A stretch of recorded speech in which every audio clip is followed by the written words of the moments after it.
Hello and welcome to the Navigating Baby Loss podcast. I'm Jennifer Sen, your host, and today I am excited to be with Shannon MacFarlane, who is an amazing creative mama who has found a wonderful way to support families who are dealing with grief. So, welcome, Shannon. I'm so excited to have you here.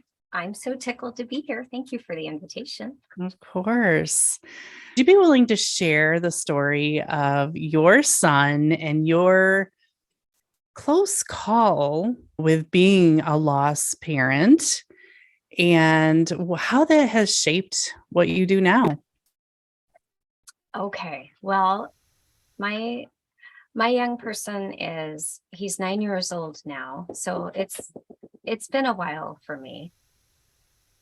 When I was pregnant in 2012, first I had two threatened miscarriages, one in the first trimester and one in the second.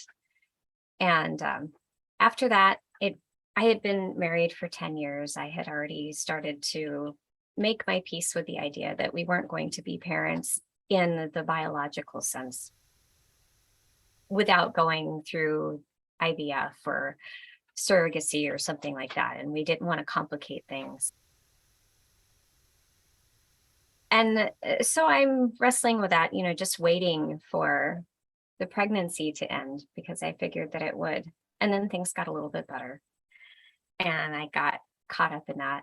And then things got worse because about halfway through, one of the doctors that we were seeing said, "Oh, well, there's this problem and you need to go to the maternal fetal medicine people." And there's a lot of stuff, details involved in this that probably aren't necessary, but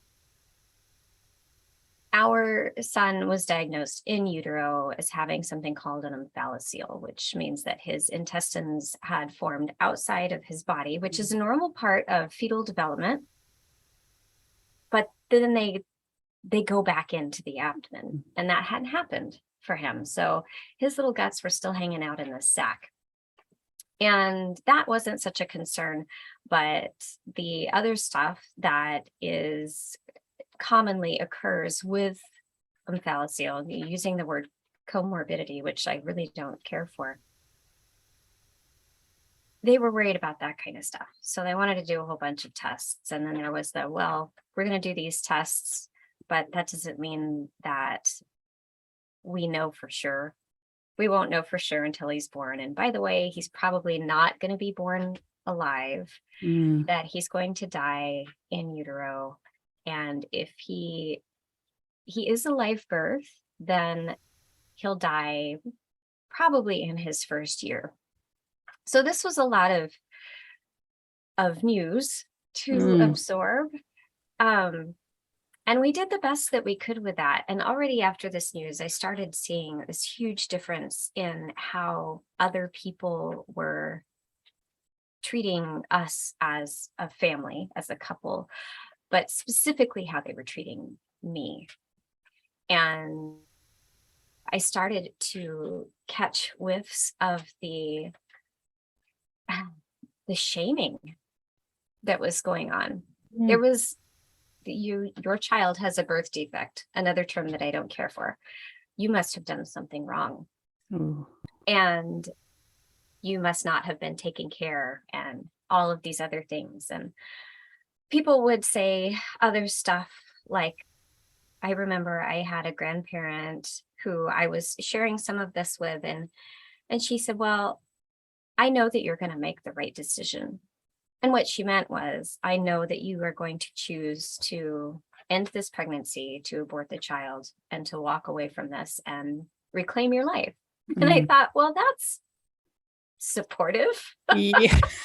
My gosh. It was a lot of little things like that people were layering on. And I was having a hard time not punching people in the face, to be honest, because you've got pregnancy hormones going on as well. Yeah. But it was just a big mess. And in all of this, I was doing my very best to take good care of myself. I was finishing up graduate school at the time, which was another complication, humorous complication now that I look back on it. And then as we were getting closer to coming to term, I started having problems of my own, and it was just weird stuff. Like my vitals were all over the place, and it wasn't in a predictable way where the doctor said, oh, well, clearly this is what is happening. It was a very chaotic, oh my gosh, your organs are crashing. What are we going to do?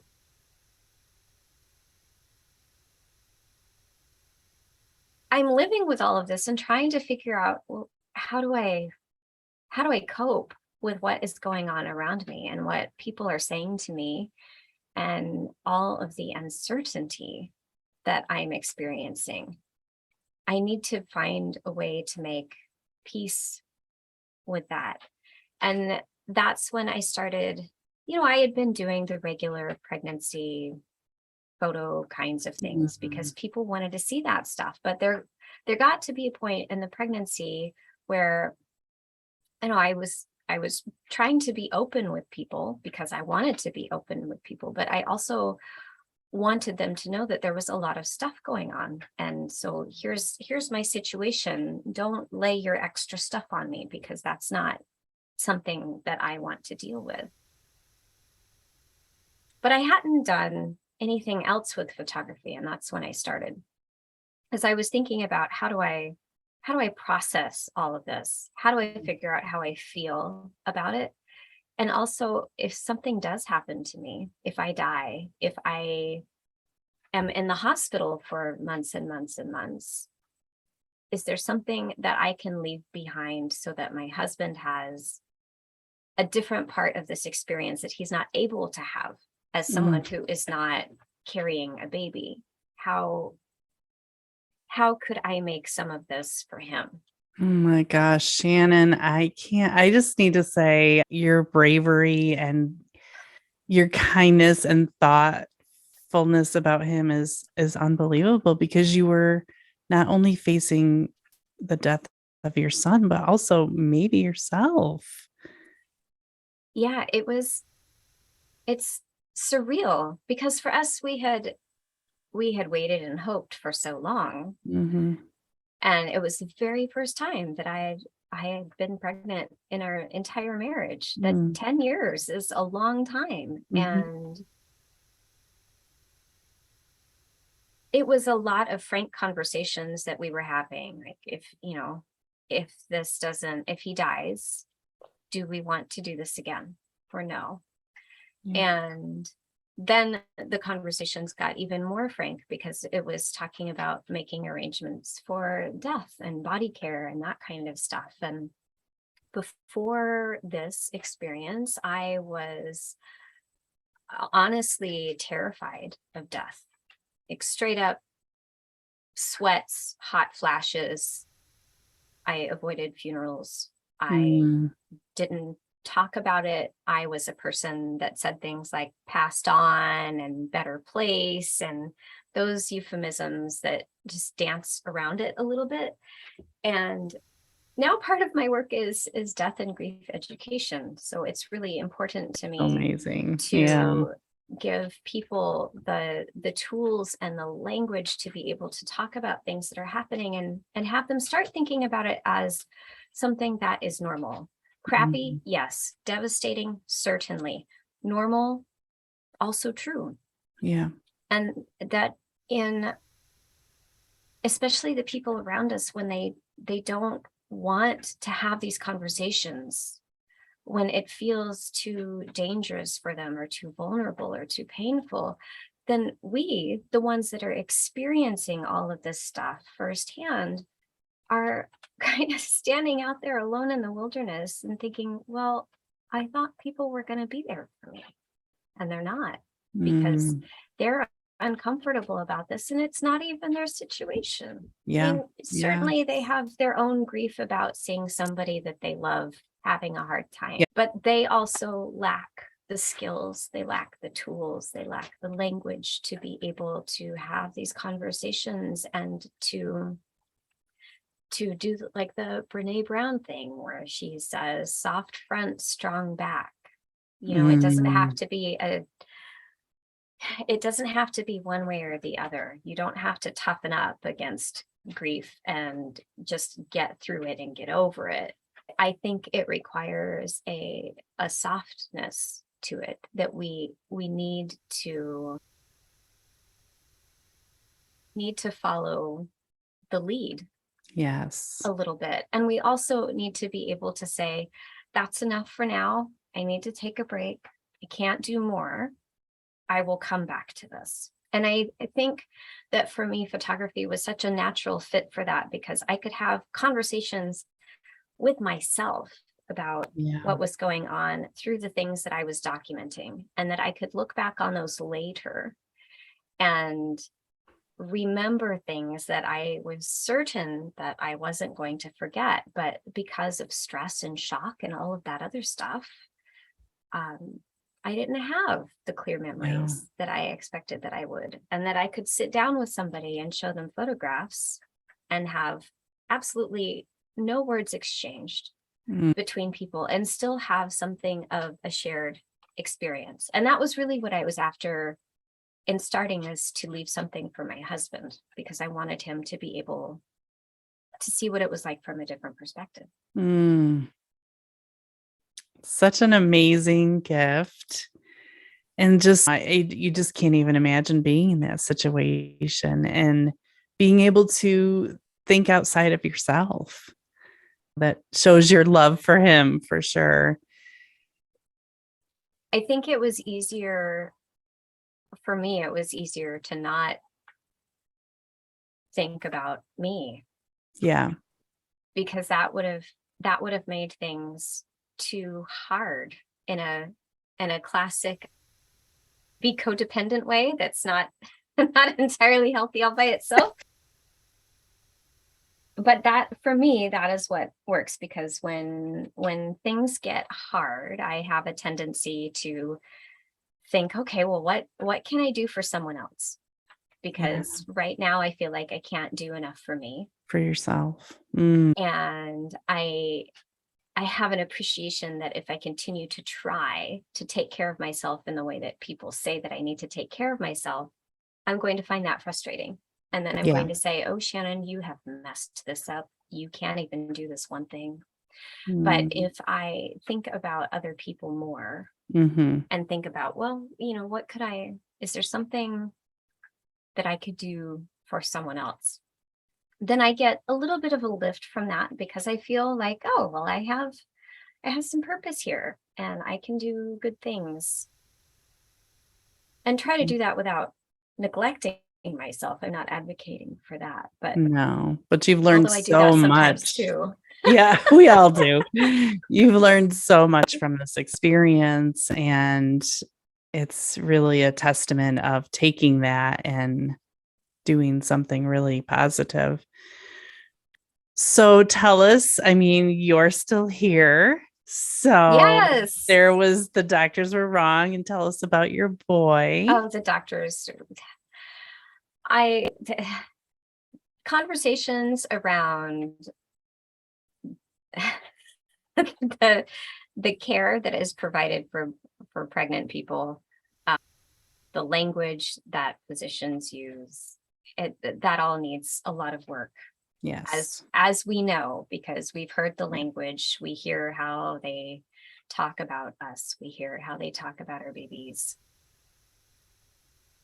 Yeah, that is rough. But my young person, he's 9. He has a lot of medical stuff going on. Like, he's got, I think, I'm trying to count the number of specialists that he has in my head. He has 4. 4 physician specialists, and then other therapies and things like that. Most people look at him and they think, oh, here's this very normal kid. There's a lot that goes on underneath that to make sure that he is able to do the things with his body that he wants to do. And it's been an interesting journey, and we've had other close calls since birth. He was born, he went directly into surgery after that. Okay. And he's had other inpatient stays that have been scary, where he's almost died. Those kinds of exciting things, because I guess we're just a family that digs that sort of excitement. If you're in the hospital now, then that's one thing. But even if it's been 5 or 10 years or 20 years since your experience, there's still a lot for you to see just in your everyday life of how your baby is here, how your baby is a part of who you are, and what that shows up like. And it may be stuff that nobody notices, and that part doesn't matter. But it's important for us to notice those things, and for us to be able to name them and to talk about them, even just with ourselves, because that's actively remembering. And the rest of the world wants to move on and say, well, you can have other kids, or you have these 3 other kids, or, whatever they say. And it's not like that on the other side. No. Oh, I know. So many good things. I love when you said that your baby's all around you, because I think that is true. I think if you look, you can see evidence of it everywhere. Mm-hmm. So tell me, how did you get to work with families doing grief photography with lost families? And what do you do? That's a good question. What do you do anyway? Well, when I was pregnant, I was working for a state agency that is like the state level version of FEMA, the Federal Emergency Management Agency. So responding to disasters and emergencies. Pretty heavy work. Mm-hmm. There's a lot of grief involved in that. But I had a photography business on the side for a couple of years already. And I showed up in the hospital with my big old conspicuous camera bag. And I was photographing things, and, my cameras are large. They're noticeable. And at that time in the NICU, it was open floor, so there weren't individual rooms in that hospital. It's since been remodeled. And so other families were seeing what I was doing. And there was a photographer who volunteered there, and he came through once a month and he would photograph families. I later met that person, but he was really into more of trying to create a normal family portrait whilst in the NICU. And I tried to explain to him, that's not really how it works here, dude. And I talked to him about it, and he's like, oh yeah, I have adult children and we never had any problems with fertility, or none of our kids were ever sick, no broken bones. I'm like, oh man, you don't get it. Yeah. You don't get it. You should not be here. Appreciate your heart, but you should not be here. So as I was photographing our own story, other families would see what I was doing and see that what I was doing was different than what the professional photographer volunteer person would come in and do. And so they'd ask, well, could you, if it's not too much trouble, could you come over to Station 6 and could, just maybe, could you photograph his toes? We'd really like pictures of his toes. Yeah. Things like that. And so I wound up being in the NICU and being there with other families. And it was because it was an open floor, we all knew each other. Yeah. And you can't have secrets there when the rounds are happening and you're hearing everything that is going on with everybody. And you hear the alarms, and you know who's where on the floor. Yeah. So it became a really tight group, and it felt like such an important oh, here come the tears. Can't mess up a full job for me to do, to be there Mm. just to witness these kids and to witness the parents of these kids and the Yeah. grandparents of these kids. And I really, I did not want to give them something that was just ordinary. I Mm. wanted to really say to them honestly that I see what's going on here, and I see how much you're worried. And you've told me about the 4 losses that you experienced before this. And so I wanted to create things for them that were very honest, that weren't Pinteresty. I wanted to say, this is what your life looks like right now, and it's real, and it's important, and it's worthy, and it deserves to be acknowledged. And just because other people in your lives are turning away and are uncomfortable with this, doesn't mean that everybody is going to do that. And I want you to know that I am here for you, and I see this, and all of the things that you're feeling are valid. Wow. Every single thing that you're feeling is valid. Yeah. This is important, and it is a part of your family's history, no matter how hard it is. This is Absolutely. something that contributes to who you are going to be after the rest of your life. yeah, it's going to Yeah, be a never big goes part away. of your identity, and you're going to get skills out of this that you didn't have before. Not to put a silver lining on it, but No one, we don't want them, but they're it they're coming. changes you. Yeah. And so it grew from there, that families in these circumstances, they find their own communities with other families in these circumstances, and they talk. Yeah. So I was getting emails and phone calls from people that weren't at our hospital that would say, can you come? Are you able to come to this other hospital and be with us? Or my sister's going to be induced for stillbirth on this day. Would you be able to come and see her and the baby after the birth?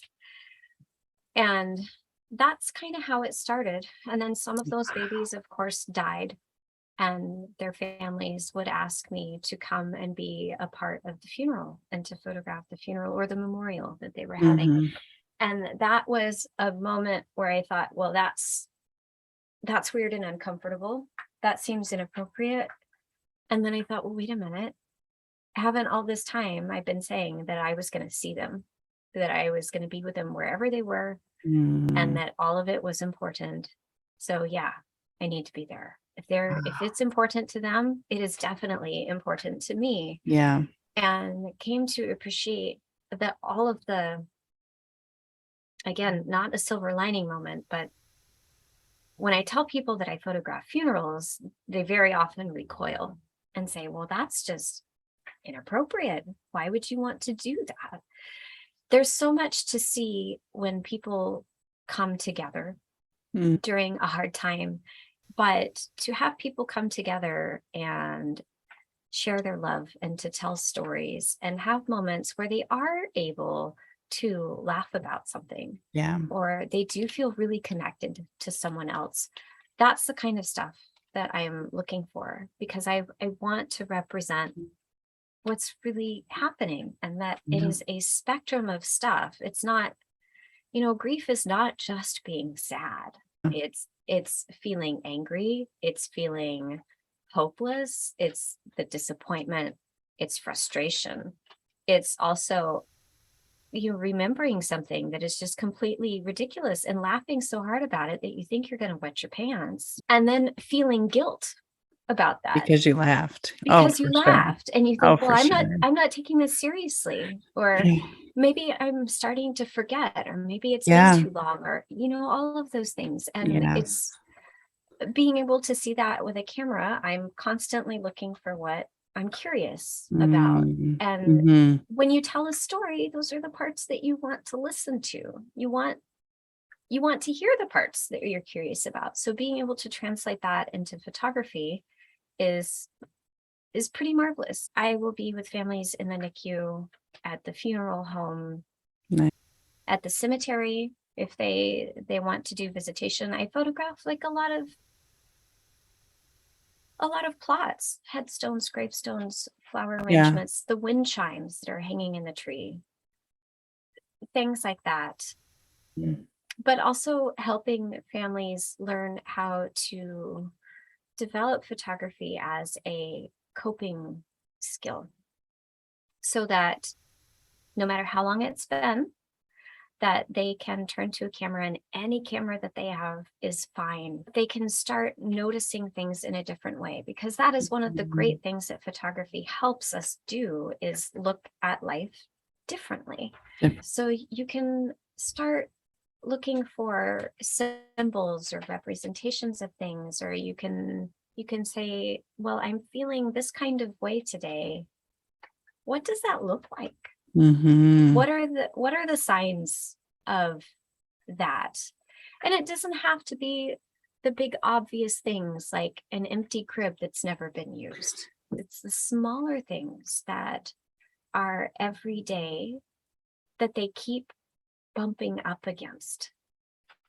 And it, like I said, it doesn't matter how many years it's been, because eventually you're going to sell the crib or give it away. Photography is just really nice for that, because it's asking you to look at the things and to really see them for what they are, and also to give you all kinds of time to do that. And you can have your own private understanding or conversation. 20 people can look at the same photograph and come up with different reasons why it is important or moving or not. And what really matters is what it does for you. Well, what an amazing gift you are to people who are grieving. And that's such a beautiful thing that you can walk through with them from, a really hard time to a harder time, and be able to provide the memories, because I think it is one of those things when they hand us our babies, and and then they say, okay, take some pictures, and you don't know what to do. It's not a happy occasion. Do you smile? Do you, like, what do you do? But yet those are the most precious. It's all we have left at the end of it. So it's so precious to have that in our possession. It seems like it's such an important part of validation. Mm-hmm. Yeah. Because we have our own experience with this. We know, we have lived it. We know what it feels like from the inside out. Mm-hmm. And then when we encounter other people, because a certain child isn't living and in our lives in that way anymore, other people don't see evidence of that parenthood, that motherhood, that fatherhood. And that part of us can become lost to people. And it's like that, if you've had 6 losses and do not have a living child, people will say, well, you're not a parent. You're just not. Yeah. And I think that having photographs of the experience, however painful it may seem at the time, however disgusting or inappropriate or disrespectful it may seem at the time, it validates that it really did happen, that this thing really was a part of your life and will always be a part of your life. And just because other people want to push it aside doesn't mean it's not real. Yes. And I just see so many people struggling with that they're continually invalidated as people, as identities, but also the experience itself, and their children are invalidated because it's too uncomfortable. And with the babies, the people say, well, you didn't really know them. It's not like Mm-hmm. It's not like he was 12 or Yeah. 24. Yep. Oh my Yeah. gosh. We love to compare, don't we?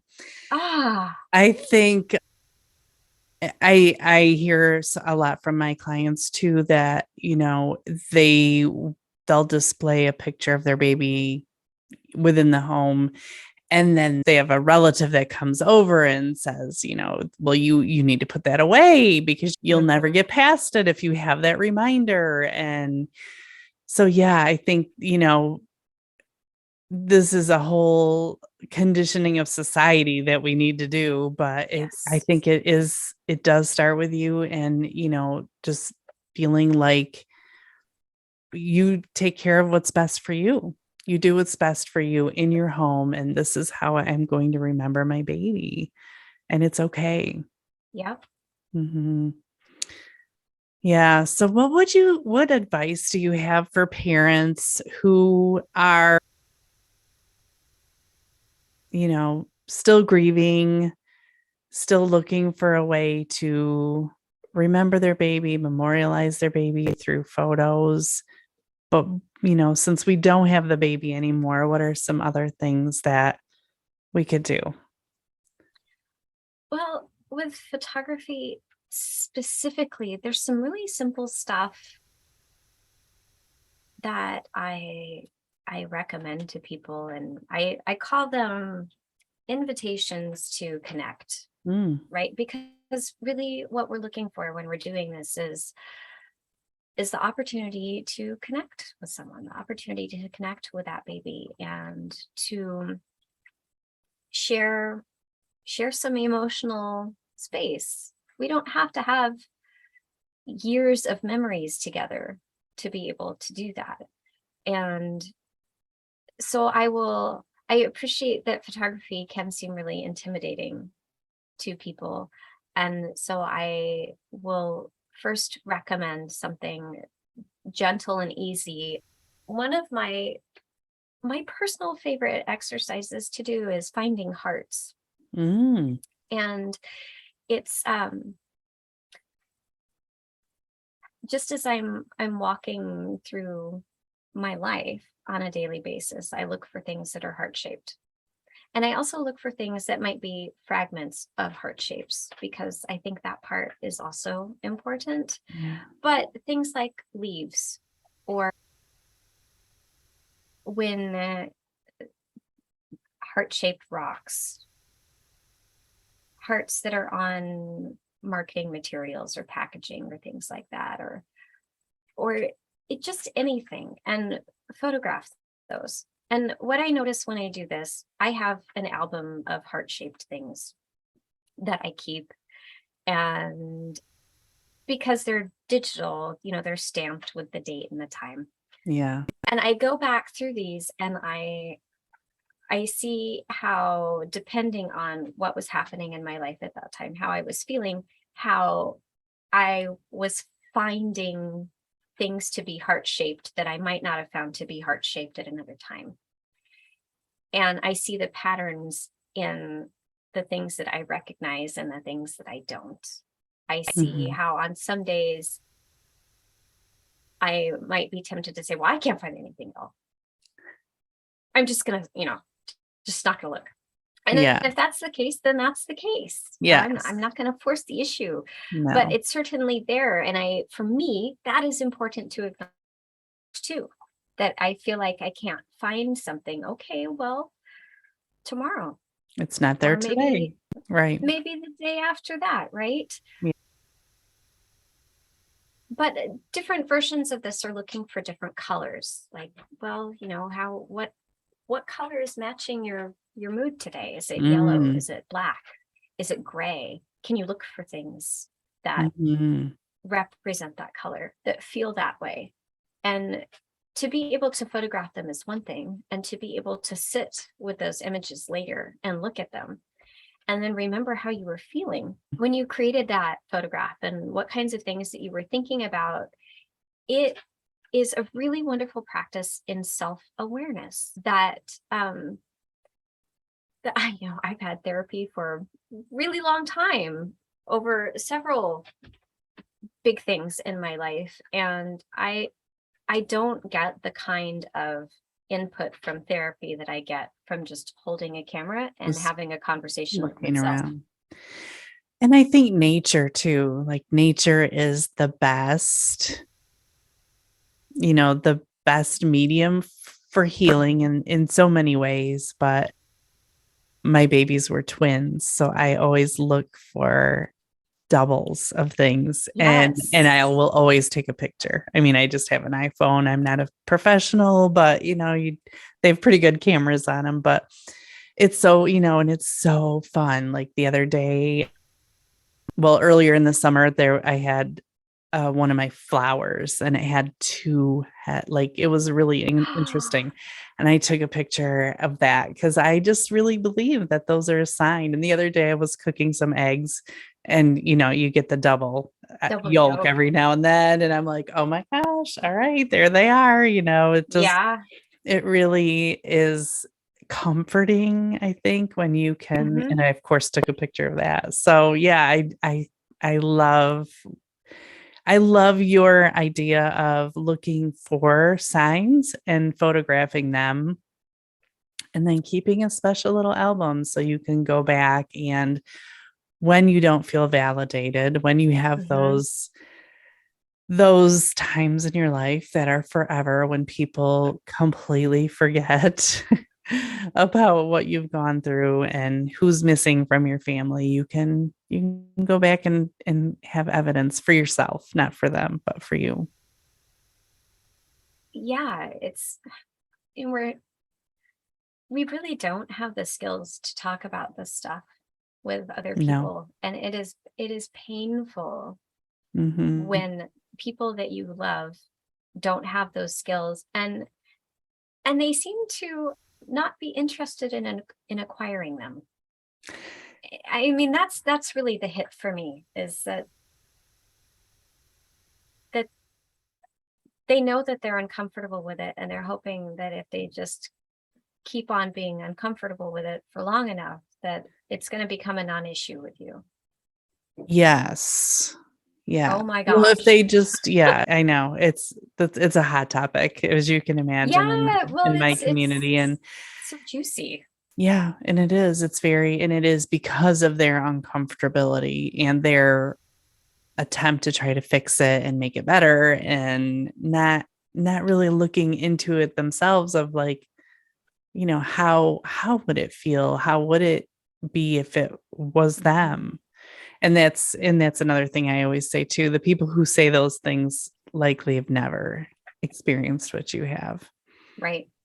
Yeah. So So with the photography stuff, I encourage people to think of themselves as not investigative reporters, because that feels very invasive.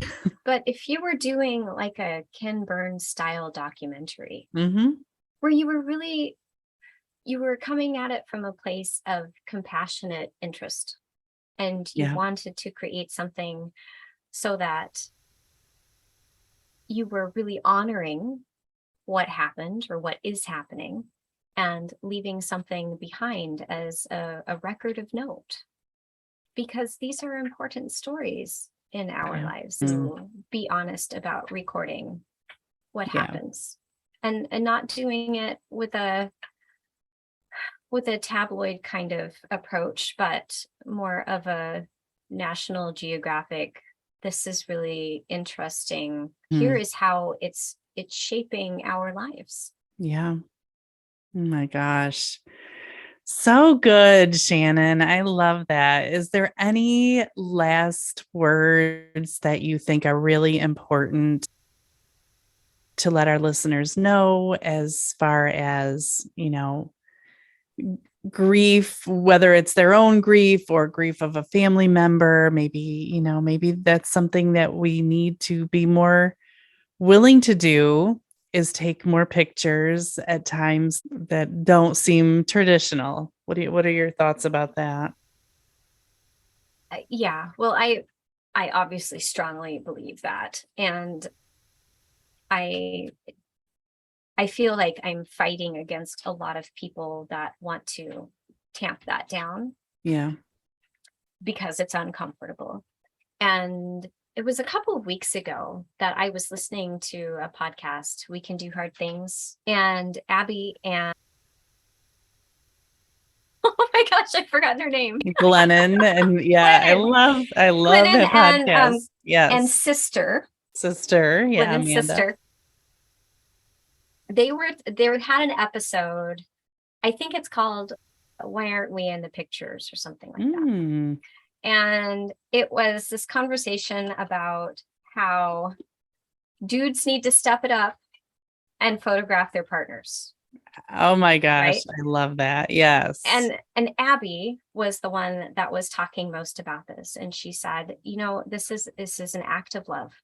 It is a necessary part of a relationship to witness someone through anything and everything where that person wants to be witnessed, to be able to say, I see you. And what does it say when the photographs that you have are of your cat or of your dog, and you're not witnessing what's happening in your family? Yeah. Right. So they had this really beautiful, moving conversation about it. And Abby was hot. She was, this is really important to me. But I think that would be, for anybody who's listening that wants to listen to another podcast, I think that was such a great episode, because it's more about just photography. It is about that compassionate witness. It's about how can I see who you are and what you are experiencing and how you are feeling in this moment, because it's going to be different tomorrow. Yeah. And loving someone is active. And I think that, as I look through my own photographs with my own family, I see the places where there was more tension, and I wasn't turning my camera to anybody else because I felt like I couldn't do that, or I didn't want to do that. Yeah. And the times when things feel more balanced and fun and energized, there's more pictures of everyone else. And that's normal. But to Abby's point, and to the work that I do, I think we can help ourselves and help each other by witnessing in whatever way we can witness. It doesn't have to be with a camera, but just being able to say, I see what's happening here, and I'm here. Yeah. And you're not by yourself, and this is valid.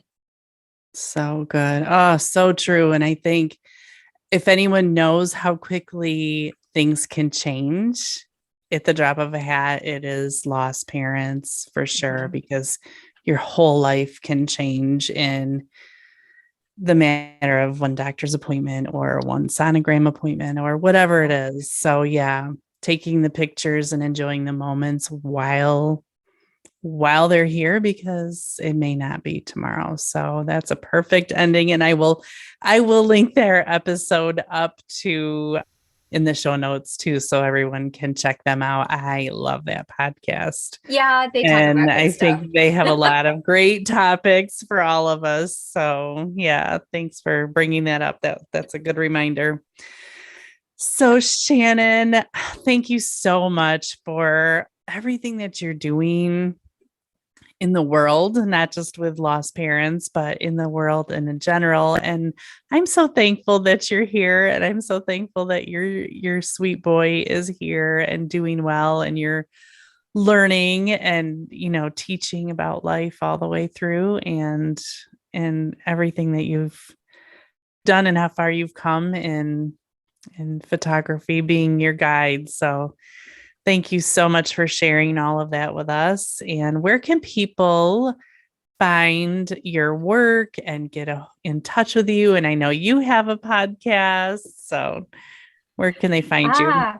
I have a resource for pregnancy and infancy loss, which is it's photography stuff. Here are ideas of things that you can photograph in your own life. Nice. And things like that I want to make available. So for now, if you really want to get a hold of me for something, the best way to find me is at Slobbered Lens, which is exactly how it sounds. Because I also do this kind of work for animals. They are family members too. that is more palatable for people to approach for the first time. And yeah, you can find me there and send me a message and I will take care of you. Okay, perfect. Thank you so much. And I am so thankful for the time that you spent here today. And I just appreciate you. It's